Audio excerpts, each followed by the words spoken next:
Bonjour à toutes et bienvenue dans cette nouvelle chronique de livres à part, chronique dans laquelle je vais vous présenter aujourd'hui un livre qui s'intitule Top modèle féminin dans un monde féministe. Vous comprendrez bien sûr que ce titre m'a tout de suite attiré. Juste avant de commencer, je vous précise évidemment que je vous mets en barre d'infos juste en dessous de cette vidéo le lien pour vous procurer ce livre. C'est un lien affilié, c'est-à-dire que lorsque vous commandez le livre en cliquant sur ce lien, j'aurai une petite commission qui me sera reversée. Cela me permettra peut-être tout simplement de me rembourser le livre ou d'en acheter des nouveaux. Donc merci à vous pour votre participation. Je vous mets également pas mal d'autres liens comme d'habitude dans la barre d'infos. Donc n'hésitez pas à regarder. Et pour celles et ceux qui seraient nouveaux et qui ne connaîtraient pas cette rubrique de chronique de livres, eh bien tout simplement je présente les livres que j'ai lus, que j'ai appréciés et dont je veux partager une partie du contenu avec vous. J'essaie de faire une présentation la plus claire et la plus complète possible pour que vous ayez une idée tout simplement du contenu et que vous l'achetiez si ça vous intéresse ou pas. D'ailleurs, vous pourrez aller voir dans la bibliographie du blog, il y a pas mal de livres classés par catégorie. Si vous avez besoin d'inspiration, de vous former, d'apprendre plein de choses sur divers sujets, n'hésitez pas à les regarder. Et sur le blog également, généralement, je partage des extraits des livres que je vous présente ici en audio, en podcast sur la chaîne YouTube. Donc les deux se complètent, le blog et la chaîne YouTube pour les livres. Donc n'hésitez pas à les regarder.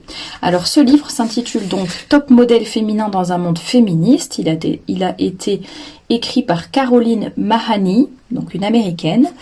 Il a été publié aux éditions BLF Europe en 2003 et l'exemplaire que j'ai sous les yeux coûte 14,90 €. Comme ça, vous avez toutes les informations. Personnellement, je l'ai trouvé chez Amazon. Je ne sais pas si on peut le trouver ailleurs. C'est un assez beau livre avec une couverture, peut-être qu'il y a plusieurs éditions, mais celle que j'ai entre les mains a une couverture rigide. C'est très clair. Alors parfois il y a des livres où c'est écrit tout petit, tout à la suite, pas très aéré et c'est pas forcément agréable. Là non, la mise en page est plutôt agréable, donc ça c'est super. Le livre commence par il recommande Top modèle féminin dans un monde féministe, donc j'avoue que j'ai pas tout lu. Ce sont toutes les personnes qui recommandent ce livre tout simplement. Donc si c'est des personnes connues aux États-Unis, ça donne certainement une petite autorité au livre, donc tant mieux pour l'auteur. Alors je vous lis quand même déjà la 4e de couverture pour que vous ayez un peu une idée de ce livre, donc Top modèle féminin dans un monde féministe. Alors, 7 valeurs chrétiennes, 7 le chiffre, 7 valeurs chrétiennes pour la nouvelle génération. Quoi de plus séduisant qu'une femme fidèle au modèle voulu par Dieu ? Caroline Mahany présente les implications contemporaines du modèle féminin selon la Bible. Son objectif est double, conseiller sur le rôle d'épouse et de mère et encourager les plus expérimentés à embrasser le rôle de mentor pour la génération suivante. Un plaidoyer chaleureux qui donne envie d'être une femme selon le cœur de Dieu aujourd'hui. Donc elle est épouse, l'auteure est épouse et mère de 4 enfants. Elle tient son foyer et dirige le ministère des femmes selon Tite 2, parce que en fait, elle base tout son livre sur un extrait de l'évangile, enfin de l'épître de Tite, la 2e épître de Tite. Et donc je suppose, et puis à la fin du livre il y a toute une partie sur un guide de discussion, donc j'imagine que c'est ce qu'elle utilise quand elle fait je sais pas si c'est des réunions ou autres. Elle donne régulièrement des conférences pour les femmes et elle est mariée à C.J. Mahany. Alors les petits avis sur le livre qu'on voit sur la 4e de couverture, donc d'autres auteurs, médecins ou autres, à celles qui font face aux mêmes défis que moi, que cet enseignement nous inspire à devenir ces modèles de femmes épanouies et vertueuses dans une société en manque de repères et qui a tant besoin de voir l'évangile en action dans nos vies. Ce livre transmet avec clarté une vision biblique de la féminité. Un livre incontournable tant pour les femmes mariées que pour celles qui pensent au mariage. Nous recommandons de tout cœur ce livre. Alors, avant de commencer à vous lire la table des matières et à vous dire un petit peu le contenu du livre, je tenais à préciser évidemment que l'auteure est protestante. Donc ça, comment dire, évidemment elle n'est pas catholique. Bon. Et alors moi, j'ai rien trouvé de contraire à la doctrine catholique. Il y a juste une phrase qui est page 37 dans mon édition. C'est vraiment la seule phrase du livre qui est fausse, du coup, qui ne correspond pas à la doctrine catholique, où elle parle du divorce. Donc évidemment, elle est contre, mais je sais que dans certaines branches protestantes, je ne sais pas lesquelles, il y a des exceptions bibliques pour le divorce. Alors elle cite certains versets de Saint Matthieu. Et après, elle n'encourage pas du tout au divorce dans son livre. Elle précise juste que, par exemple, si on est avec un mari violent ou autre, il vaut mieux qu'il y ait séparation des corps. Mais elle n'encourage pas du tout au divorce. C'est pas du tout l'esprit du livre. Mais il y a quand même cette phrase où elle dit je ne suis pas en train de dire qu'une épouse est obligée de rester mariée là où s'appliquent les exceptions bibliques pour le divorce. Voilà, c'est vraiment la seule phrase, page 37. Mais elle n'insiste pas dessus, elle ne promeut pas ni la séparation, ni le divorce, ni quoi que ce soit. Elle a vraiment une vision équilibrée des choses, donc c'est pour ça que je vous présente quand même le livre, mais je vous préviens de cette petite phrase pour que ça ne sème pas le doute. Ça n'est pas conforme à la doctrine catholique, de l'Église catholique, donc prudence donc en lisant cette phrase. Merci d'ailleurs à la personne qui m'a, j'ai oublié de le dire, qui m'a fait connaître ce livre que je ne connaissais pas du tout. Donc merci à la personne qui se reconnaîtra. J'ai vraiment dévoré le livre. Il est facile à lire. Ça me fait vraiment penser au livre de Gary Chapman, ce genre de choses. C'est facile à lire, ça se lit. On a envie de le méditer vraiment. À la fois c'est assez large et théorique et en même temps il y a beaucoup de cas pratiques, d'exemples, d'histoires. Enfin, ça, vraiment, j'aime beaucoup parce que à la fois ça nous laisse un petit peu le champ libre pour appliquer ça un petit peu à nos vies, voir les choses de façon globale, et en même temps, voilà, on a aussi beaucoup de concret qui nous aide peut-être à mieux comprendre certaines choses ou à voir un petit peu comment ça se passe dans la vie réelle, quoi, entre guillemets. Donc vraiment sympathique, en même temps facile à lire et en même temps très profond. Donc moi j'ai beaucoup aimé. Alors je vous lis la table des matières. Donc au début évidemment elle parle de cet extrait de Tite, du chapitre 2 de l'épître à Tite. Ensuite la joie, ah oui, et en fait elle décompose cet extrait et en fait c'est ce qui va faire tous ces chapitres. Et donc dans cet extrait on voit un peu le rôle des femmes, que les femmes soient... Il faudrait peut-être que je vous le relise, ça serait peut-être plus intelligent. S'il est au début, je devrais le trouver facilement. Alors bon, elle c'est sa traduction, je ne sais pas dans quelle Bible elle l'a prise, mais dit que les femmes âgées doivent avoir l'extérieur qui convient à la sainteté, n'être ni médisantes ni asservies aux excès de vin, qu'elles doivent donner de bonnes instructions afin d'apprendre aux jeunes femmes à aimer leurs maris et leurs enfants, à être sensées, chastes, occupées aux soins domestiques, bonnes, soumises, chacune à son propre mari, afin que la parole de Dieu ne soit pas calomniée. Et donc c'est comme ça qu'elle va un petit peu baser tout son livre. Donc premier chapitre, la joie d'aimer son époux, le bonheur d'aimer mes enfants, la sécurité et la maîtrise de soi, le plaisir de la pureté, l'honneur de travailler à la maison, les récompenses de la bonté, la beauté de la soumission, et en dernier l'histoire de Margaret. Ça c'est un chapitre très court pour conclure.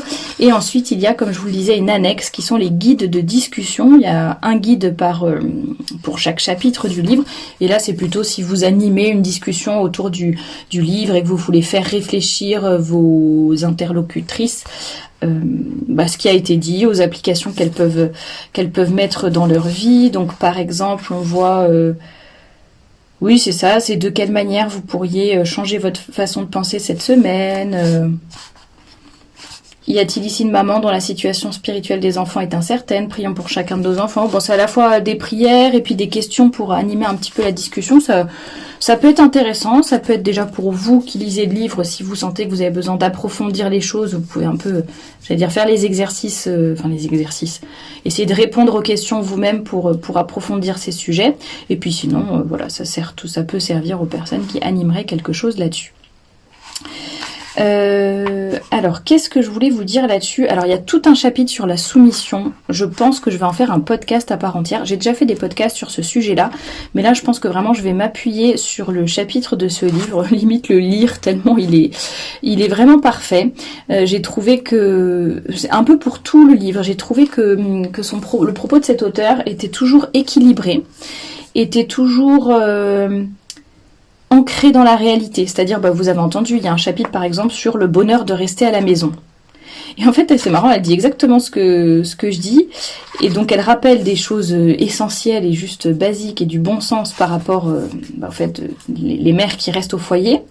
Et en même temps, elle n'oublie pas qu'il y a des personnes qui ne peuvent pas, financièrement ou autres, etc. Et elle le mentionne. Et ça ne change pas pour autant son point de vue. C'est pas parce qu'il y a des exceptions ou des situations particulières que ça change le fond des choses. Voilà, elle va parler vraiment de la pureté, des relations avec son époux, avec ses enfants. Moi, j'ai trouvé que beaucoup de thèmes étaient abordés de façon un peu les thèmes principaux quoi pour la vie d'une jeune épouse, d'une mère et aussi d'une célibataire. Alors ça va peut-être vous surprendre parce que on a quand même l'impression, en tout cas quand on lit au fur et à mesure des chapitres, c'est être une bonne épouse, être une bonne mère, etc. On se dit si je suis célibataire et sans enfant, je suis pas trop concernée. Et en fait, vraiment très régulièrement, elle fait des petits rappels et elle inclut les célibataires. Et ça, j'ai trouvé ça intéressant comme démarche. Non seulement elle leur rappelle, écoutez, peut-être qu'un jour vous serez épouse et mère, donc préparez-vous dès maintenant et en gros ne survolez pas le chapitre et réfléchissez à tous ces points parce que bientôt ça vous concernera. Et elle parle aussi aux célibataires dans le sens où les femmes célibataires vont peut-être devoir conseiller telle ou telle personne, aider une maman, aider une épouse, etc. Donc de toute façon ce sont des choses importantes. Donc vraiment je dirais que ce chapitre s'adresse à toutes les femmes de tous âges. Les hommes, je ne sais pas si ça les intéresserait beaucoup, à moins de vouloir connaître un petit peu les femmes, mais là c'est pas tellement sur le fonctionnement féminin, c'est plus sur le modèle féminin voulu par Dieu, quoi. C'est vraiment quoi de plus séduisant qu'une femme fidèle au modèle voulu par Dieu. Après, si ça vous aide par rapport à votre situation, pourquoi pas, mais par rapport ça vous apprendra peut-être des choses sur la vocation féminine, la façon de voir les choses, mais voilà, globalement, je pense que ça s'adresse quand même plutôt aux femmes.